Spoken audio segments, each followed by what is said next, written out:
Existe um lugar além da razão, um intervalo entre o que vemos e o que tememos perceber, onde os símbolos sussurram e os mitos observam em silêncio. Bem-vindos à Psicologia, Arquétipos e Heróis. A pele do gelo em Tal City parece respirar sobre Barbarella quando ela cai, como se o próprio chão tivesse um pulso frio esperando o impacto. O ar range pesado, e as ruínas ao redor se comprimem como costelas antigas.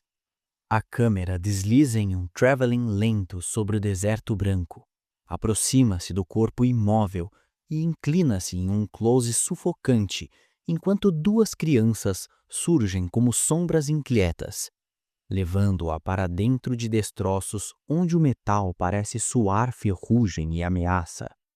Dentro da nave destruída, o espaço se contrai como uma garganta. Bonecas mecânicas avançam com dentes afiados e o silêncio vibra como se tivesse fome. Mark Hand chega cortando o gelo com seu barco e o frio parece se agarrar às palavras.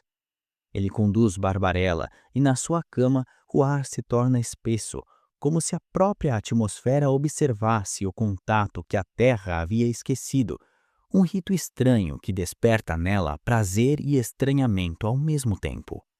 Barbarella parte e o labirinto a engole como um organismo sem luz, onde os corredores parecem pressionar sua pele. Baigar aparece cego, com asas pesadas de desalento, e o ar ao redor dele parece suspenso, sem vontade.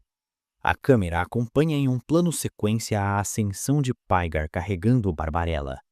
Gira suavemente em um movimento circular até revelar Sogo abaixo, fervendo em decadência, enquanto a cidade pulsa como carne exposta, violenta e viva.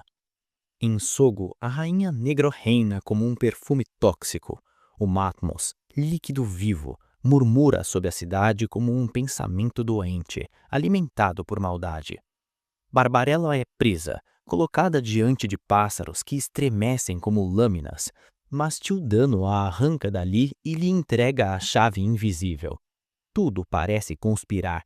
Paredes suam calor, sombras se alongam como dedos, e a resistência se move como febre clandestina.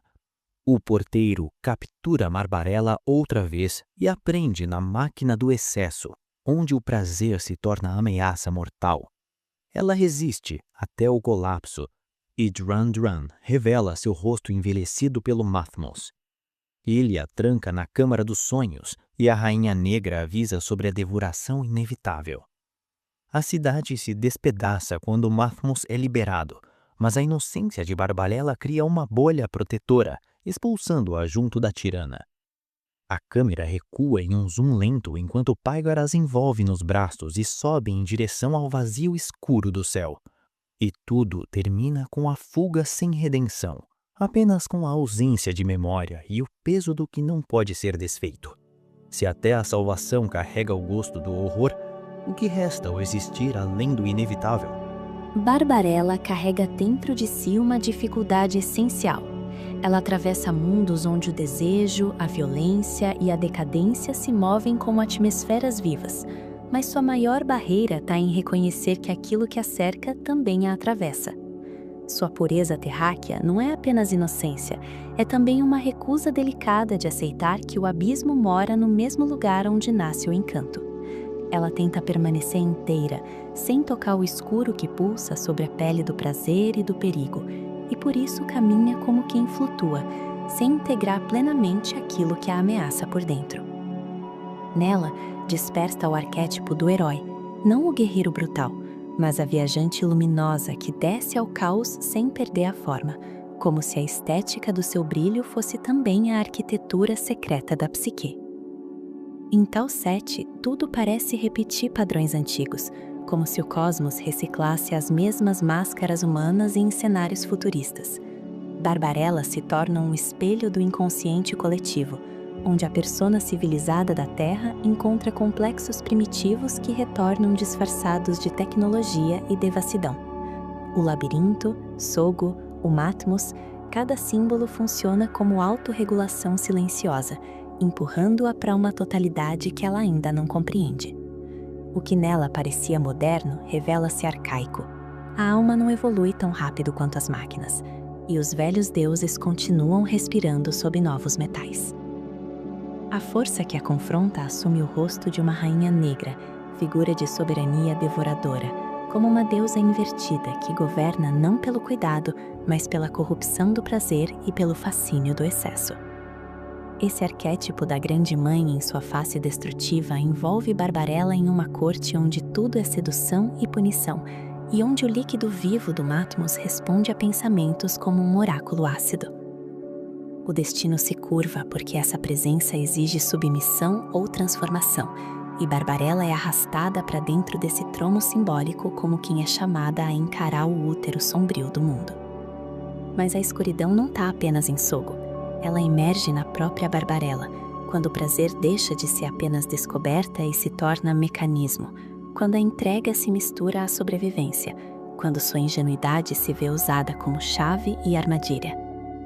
Há rupturas silenciosas em seus gestos, uma tensão entre ser instrumento e ser vontade, entre a doçura e a lucidez amarga.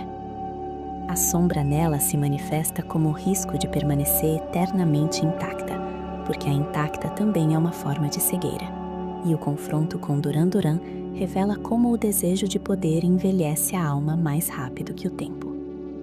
E então a imagem da Dama do Lago e Excalibur se aproxima com uma ampliação simbólica. A espada não pertence ao guerreiro por força, mas por reconhecimento interior, e a água guarda aquilo que só pode ser empunhado por quem aceita o mistério.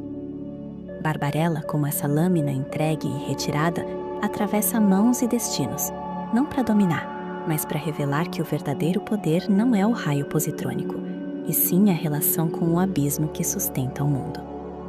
Assim como Excalibur retorna ao lago quando a ordem se desfaz, Barbarella é expelida pelo Matmos em uma bolha paradoxal de salvação, como se o inconsciente diante da inocência não pudesse devorar completamente aquilo que ainda não se corrompeu. Se a pureza pode proteger e ao mesmo tempo impedir a integração, em que ponto a salvação se torna apenas outra forma de perdição? Você ouviu Barbarella, 1968, A Psicologia.